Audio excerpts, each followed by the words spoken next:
หน้าฝนปีนี้เจ้าอยู่ไสน้ออ้ายคิดฮอดเจ้าจนแทบจะขาดใจตายเวลาที่ฝนมันตกคิดฮอดหลายบ่มีทางเปลี่ยนใจเพราะมันยังยึดอยู่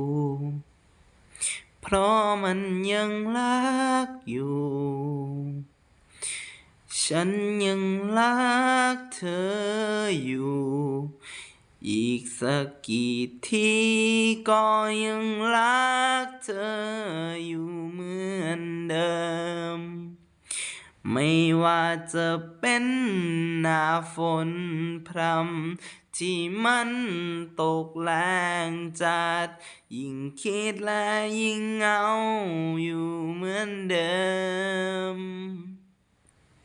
คอยเอาผ้าห่มมาห่มกายได้ยินเสียงฝนแล้วยังคิดถึงเจ้าอยู่ เจ้าอยู่ไสเป็นจั่งใดคิดฮอดเจ้าหลายแต่เจ้าก็คงบ่กลับคืนมาข้อยฮู้แล้วว่าเจ้ามีไผเจ้าบ่ต้องการข้อยดอกไปหาคนใหม่เถอะ แต่ข้อยยังทำใจบ่ได้ตอนนี้สิท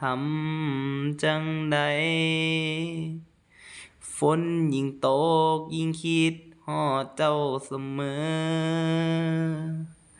เสียงของฝนมันดังพรึมพรำว่ารักเจ้าแฮงหักของข้อยนี้บ่มีคำว่าเรา